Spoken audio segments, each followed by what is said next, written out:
It's baseball season, so we're back on the big mountain with an update on the Florida State Seminoles baseball program. Hey, welcome back to the mountain. I am JY. This is my good friend Steve. We have another first for you here in 2025. We are going to talk about ACC baseball, and not just ACC baseball, but Florida State Seminole baseball. Of course, we have to bring back our favorite Seminole, Doug Rohan, back on the channel. Good to have you, sir. Woo. Glad to be here. It's an absolute pleasure to join you guys tonight. You look like you're living life well there, Doug. I am. This is a beautiful spring afternoon, evening in Atlanta. The humidity's down, temperature's still down, birds are chirping. I'm enjoying a little bit of bourbon. So, yeah, I'm having a great night. Couldn't imagine a better time to spend it with y'all. Well, appreciate that. And we are going to get right into it now. Want to talk about what we're coming off of, or what the Seminoles are coming off of here. 2 victories out of 3.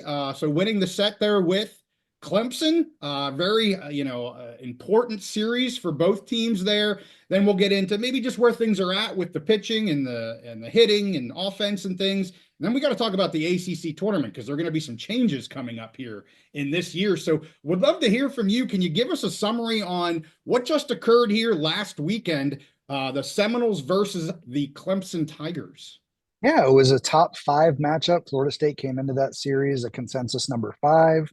Clemson was a consensus number 3. Some people had said they might have been pretending, and it looks like that may have been the case. We had a great matchup Friday night. It did go into extra innings. There was a play at the plate for Florida State to win it in extras. Some debate, some controversy as to whether or not the runner was tagged out, but at the end of the day, the replay showed what the replay showed, and it was a Florida State W. Clemson came back and won the second game on Saturday. It took actually until Sunday to finish the game because it rained out in the 8th inning. But there was an incredible center field catch by Clemson to rob FSU of a home run, and that really sapped some of the energy out of the game. Came back with a new pitcher on Sunday midday to finish off the game. FSU couldn't make the bats wake up early enough, so they ended up losing. I think it was 5-3 was the final score, but those bats sure stuck around for brunch, because they ended up run ruling Clemson in the third game. I think it was 20-9 was the final score in 7 innings, but it was 20-0 in the 4th or 5th inning. So those runs came early and often, and it was just an incredible offensive output. We got Cal this weekend, traveled to the other coast. We played Jacksonville for the 3rd game on Tuesday night and swept them. But one of our offensive stats that I just wanted to make sure your viewers knew, our guy Drew Farreau is 8 for his last 8 at the plate with 4 home runs. Now, I don't know if many of your fans follow baseball, but I think that's supposed to be good.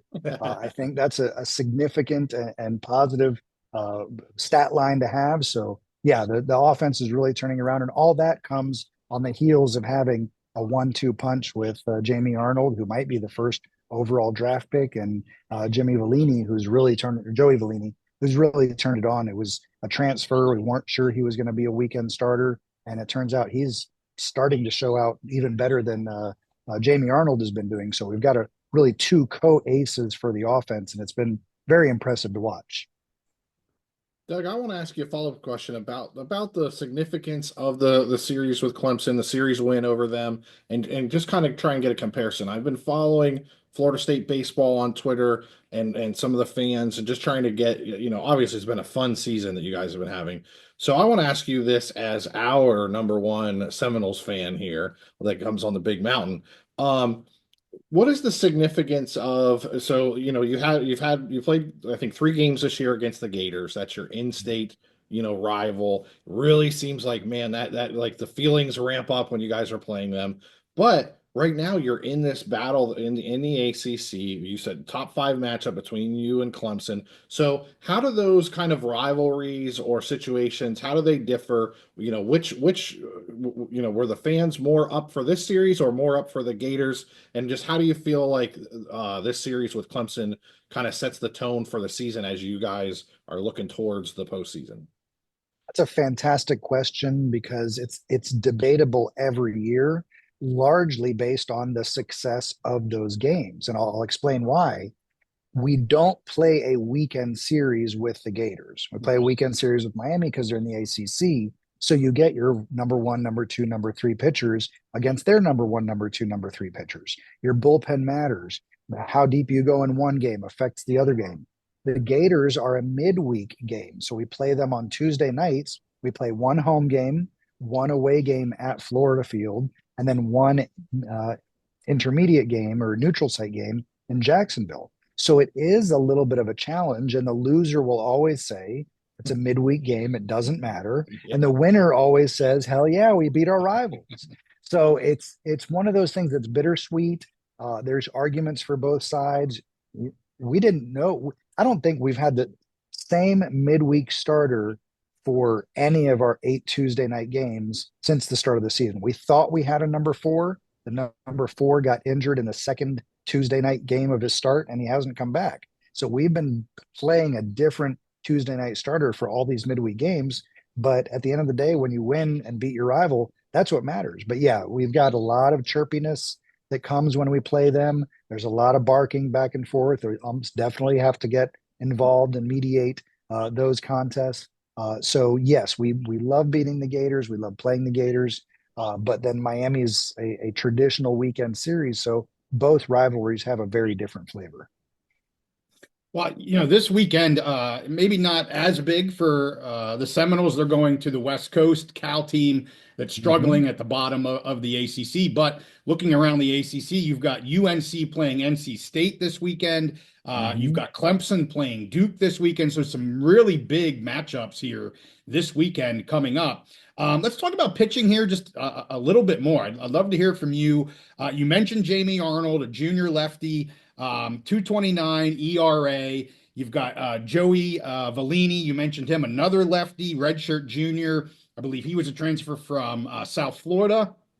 And then also Wes Mendez, another lefty. You guys are loving your lefties here. And I believe all three of these starters went to Jesuit High School in Tampa. So they have a lot in common here. Can you talk about those three and any other pitcher you'd like to put out? But I'll tell you what, you mentioned Arnold's numbers maybe going number 1. His numbers are phenomenal. So just love to hear a little bit more about the pitching rotation and some of this the relief pitchers and things like that. Yeah, Jamie Arnold came into this year with a lot of pressure because he already performed last year and he wasn't draft eligible. So everybody knew coming into the season that it was an All-American season. And the question was, how would you perform? And let me tell you, for those people who have actually played collegiate or professional sports at a high level, the psychology behind performance is no joke. I come at this with the knowledge, and just as a brief aside, my brother-in-law was a great golfer in high school, as long as he was playing the golf pro. He could beat the golf pro every time they played, but then it came with the lights on and it was competition time, and damned if he didn't finish second from the last in the actual game itself. So there's a huge deal of psychology that goes along with knowing every single pitch is going to have the scouts watching. Every single curveball, every single slider has got to land in the right spot. And that pressure is daunting. And there was a time, first third of the season, where Arnold seemed to be kind of losing it. He kind of had the yips, but he took a little bit of time off, rested his arm, came back. And the last few games, he's really been back on. I go back to a game last season. I'm sure everyone that follows baseball, that follows your pod, is familiar with the immaculate inning, 3 strikeouts on 9 pitches. Well, Jamie Arnold in a game last year was so dialed in that he was 1 pitch away from completing consecutive immaculate innings. Wow. So he when he's on, he is really good. He can put the ball where he wants. He's vicious to the left-handers in particular. But it's just one of those things that it's been fun to watch him struggle, but then also recover, because that's what matters most, is how you pitch at the end. How do you pitch going into the tournament? Vellini was a transfer. He wasn't guaranteed to be a starter. He came in and he earned it in the spring. Everybody was raving about how well he was doing. And then Mendez was, I wouldn't say an afterthought, but anytime you're the third pitcher, you're obviously not the marquee player. You're not the marquee influence. But then here he is showing up. And what is he, 5-2 record? He's doing an amazing job for a Sunday starter. Yeah. What shocks me, though, is I've been out to Omaha. I don't know how many of your fans have been out there. By the time you get to that level, it's really distressing to watch the starter, the ace, come in with a 2.29 ERA. And then he comes out in the fifth inning and they bring in that middle reliever who's got a 1.12 ERA. And then you take him out for your closer that's thrown, 30 has 30 saves on the year and he's got a 0.09 ERA or something ridiculous like that. Yeah. Once you get out to Omaha, all of your pitchers, top to bottom, have to be truly amazing, especially in that big cavernous park at TD Ameritrade. And I don't know that Florida State has the depth when it comes to those bullpen arms, those closers. We don't have a designated closer. We don't have somebody that's really shown out in that ninth inning. So it'll be interesting to see as we develop the last few weeks of the season. Hey, Doug, I got a follow-up question for you about the Cal series. JY kind of laid out what's going on in the ACC here over the next week or so. Florida State's traveling out to Cal Berkeley for a series out there. We were discussing this before the show, and I wanted to take this opportunity to ask you, we've talked with you about expansion and all that stuff, ACC, Big Ten, SEC, all those kind of things. So I thought it would be a good opportunity. What is your opinion, or what are the opinions of the program about traveling out to California? With Cal and Stanford being added to the ACC, do you guys kind of look at this as just a total chore, like, all that travel, or is there any positive to it? Being able to sell, hey, we're going to travel to California once a year for a series to recruits. I mean, I know as far as baseball recruits, there's so much talent in the state of Florida and your surrounding area, but do you think that it could possibly be a benefit to recruiting having that trip to California once a year? Cal State Fullerton is a pillar of the baseball collegiate history. They've got year after year after year, they've shown up in Omaha with stacked teams. So there's definitely quality players in California. And yeah, that's exactly why these conferences are moving towards a national brand, because you do want to expand the reach of your footprint. You do want to expand the reach of your program. When it comes to collegiate recruiting, when it comes to collegiate admissions, there's no question that every year there's a new national championship. In college football, there's a 15 to 20% spike in people applying to be regular students at those universities. It is a measurable and practical impact in spreading your message to other areas. So being out in California, taking the troops out there, being able to put on a game for the hometown crowd absolutely makes a difference. If you go back and look at some of the videos from our softball team going out to California, Lonnie Alameda is from California, and so she took a few extra days to take the team out to the Golden Gate Bridge and on the boat tours of Alcatraz. And to them, it was a great opportunity to relax. It's mid-season. You're going in back-to-back games. This is hard stuff. As a band nerd, it was tough to put in the time and the travel to do some of these games. So I can't imagine as an athlete how hard it is. So being able to get a few minutes to relax and enjoy yourself, it absolutely is a benefit both to the student athlete and to the university as a program builder altogether. Awesome. Yeah, let's talk about offense here, and then we're going to get to just your thoughts on the postseason. Batting average for the team here, 324. On base percentage, 419. You slugged as a team, slugged 85 home runs. Max Williams is your biggest slugger, but you have several. He has 17 home runs on the season. And you have 7 players on the team that are batting over 300. That's pretty phenomenal. So a lot of offense here with the Seminoles. Would love to hear a little bit more maybe about Alex Lodice. He's a junior batting 436. Gage Harrelson, another junior. He's from Texas Tech, batting 374. Any other, people we should be watching? Any other players we should be watching as kind of the leaders of this offense going into the postseason? Yeah, well, I'm happy to talk about the offense. It's a pleasant surprise, but it really starts with last year. We have to put it into context. 5 of our top offensive producers left the program because they were either seniors or got drafted. In particular, Cam Smith, who's now with I think Houston Astros, and as a starting, I mean, he came out of spring training as the starter. He was that good of an offensive producer. We've got James Tibbs, who was our home run machine last year, that was producing, all kinds of offensive numbers last year. There was a huge question as to how you would replace those two players. And it appears that Coach Jarrett really just took a money ball approach, stacked the team with a couple other offensive weapons, and collectively they have done a very good job of replacing those offensive numbers. You mentioned Alex Lodis, probably the top shortstop in the ACC at the moment. Drew Farrow is somebody that's also consistently been performing. Gage Harrelson, you mentioned from Texas Tech, and he's had a career year already, and we're not even into the postseason yet. I think his highest home run total at Texas Tech was 14. And what does he have so far this year? 17? Or no, talking about Max Williams. Yeah, Max Williams already has 17 home runs.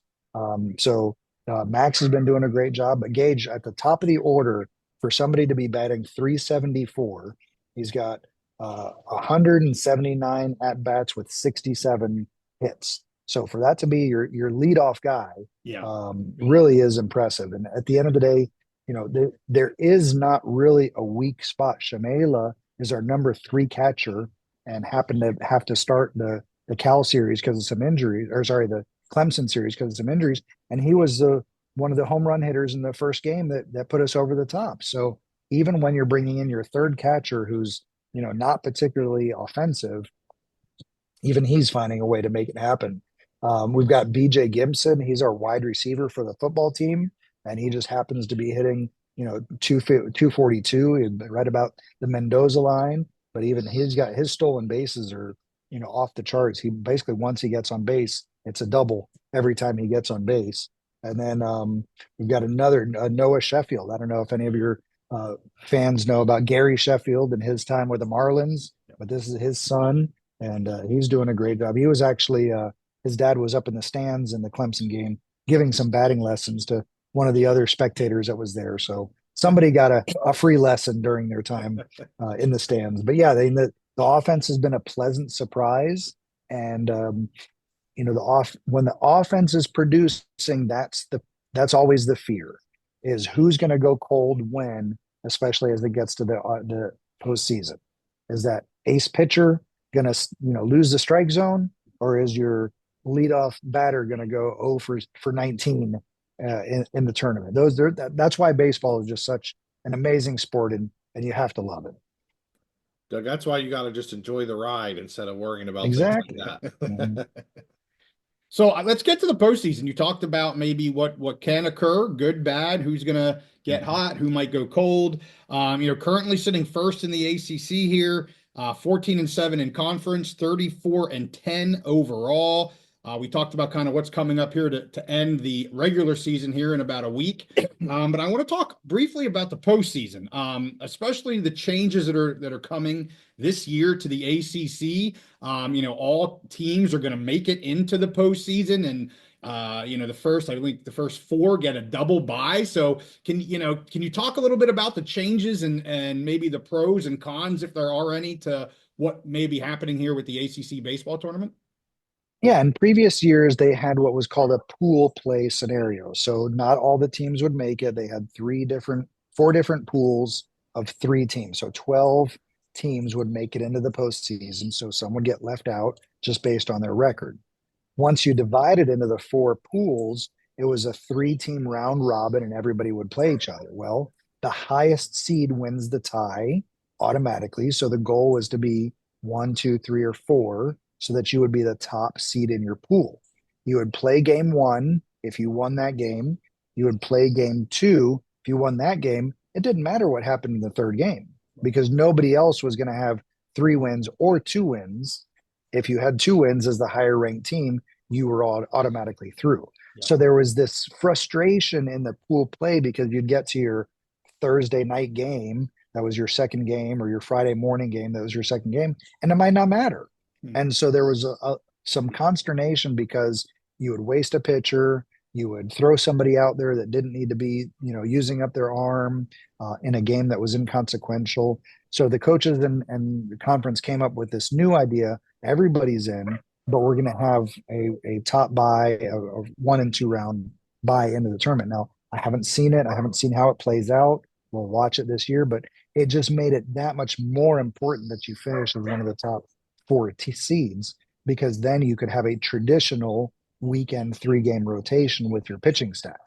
If you're sitting on the sidelines waiting for the other teams to beat each other up, you come in, the other team may have played 1 or possibly 2 other games already before you're getting your first crack at them. And then it's just a 3 game series to try to win. So it'll be curious to see how it plays out. We'll see after 1 or 2 years if that's the format they want to continue. But as the number 1 seed this late in the season, I think Florida State is probably in really good shape to stay in one of those top 4 positions. Yeah, and I think that's obviously it's super important. You get that double bye into the quarterfinal if you're in the top 4. I think if you're placed 5th, 6th, 7th, 8th, you get that first round bye into whatever that would be, I guess the second round, or I don't know what you call it. But And so the other super thing fun. that's interesting is it's single elimination. And so Yeah. that's unusual in baseball because, who knows which pitcher is going to be on or that day, but it's win or go home. It's win or go home from game 1. And so that'll be an interesting element to it as well, is how will teams fare. But there's this idea of holding pitchers back for the better matchup.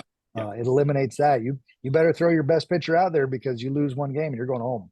Yeah, I was going to ask you that. I mean, I assume it's kind of you can't really save it because you may be saving it for, sitting on the couch the next day. Like you got to go for it from day one, whenever your first game is, and you run through the cycle. I think you had a question, Steve. Yeah, just a quick. I don't want to pin you down on a prediction, Doug, but just talking about the postseason. There's no one more tuned in the vibes around the program than you are, in my opinion. So, what do you feel is a successful season this year? I mean, you guys have already had a great regular season, and but where do you feel that the team? What do you feel the team needs to do to at the end of the day, at the end of the season, like, hey, we had a great season? Is it win an ACC championship? Is it go deep in Omaha? Challenge for a national championship. What's your feeling on the program this year? What's a successful season that you can feel good about? 2 years ago, there was a losing record. It wasn't even a winning record. It was a losing record. Last year was supposed to be a rebuilding year. Last year's team put together a run into Omaha against Tennessee, where Florida State should have, at a minimum, won the first game against Tennessee. That was absolutely a strike. The game should have been called over on a called strike 3. Instead, there was the emotional turmoil of not getting a call and the cascading effect of that. I'm not suggesting Florida State would have won a national title last year, but they should have and would have been in at least the title game. They came back this year, and even with the loss of the offensive production, Link Jarrett said we're not running from our expectations. I've never been a fan of any other college program. I don't know who else suffers those terrible last-minute losses. But Florida State has particularly suffered under this most College World Series appearances without a College World Series victory albatross. It has been there for the last 36 years, and until we win, it's going to continue to be there. So winning the ACC, great, not a high priority. There's nothing that this program covets more than hoisting the trophy at the end, a dog pile on the mound at the end of Omaha, because no one has gone through the same frustrations and the same lack of success than what Florida State has endured. Mike Martin in his 40 years as head coach, meet his son in 3 years after that with a terrible program descending into the abyss of COVID. And now we got Link Jarrett, hometown coach from Tallahassee, went off and did what he needed to do at Notre Dame. They lured him back home. He's here to win a national title. If it's not this year, it's next year. If it's not next year, it's the year after. If it is this year, it's also next year. If it's also next year, it's also the year after. Right. But that's what the team covets. That's what the program covets. And short of that, it will always be a disappointment. I love it. No moral victories. So it's natty or bust. I love it. That's, you know, I'm a Penn State football fan, and that's how we're feeling this year. So I'm right there with you. Let's go. Well, hey, Doug, thank you so much. Let you close it out. I don't know if you give it a shout out to the animals of Section B. You were talking about them before we went live. Just give you one last comment and anything you want to say to the Seminole fans. Yeah, at the end of the day, the reason why I wanted to come on and talk with you guys about this, and I really appreciate you all having me on, talked a lot about the litigation and the settlement, but I've been a college baseball fan since I was 7 years old. I used to ride my bike to Marklight Stadium and watch the games. And then when I got to Florida State and got to watch the Seminoles from the animals of Section B, I joined them in 1994 and have been a animal ever since then. For those who don't know, that's the Savannah Bananas version of fans in the stands at Florida State. But they're the ones that make the home games have the flavor and the attitude that they have. It's one of the greatest stadiums for traveling players to come play at. They enjoy it. It's a respectful group. They don't curse. We have standards in how we cheer for our fans or cheer for our players and put the cheers through and the songs through for the fans. But we really do enjoy making it a wonderful experience for those who come and visit Dick Howser Stadium and want to watch a game live. So if you're in Tallahassee, if it's baseball season, get a general admission ticket, walk on in, come say hi to the animals of Section B, and take in a great game with a great atmosphere. But that really is my passion, even more so than college football. Awesome. We thank you so much for coming back on. It was a pleasure talking to you again. Absolutely. You guys take care. Thanks, Doug. All right. Hey, thank you guys for tuning in to our first ever baseball talk here on the Big Mountain. We're full of all kinds of new stuff here in 2025. Hey, but with that, make sure you give this one a like and subscribe if you like our content, and we'll see you next time on the Big Mountain.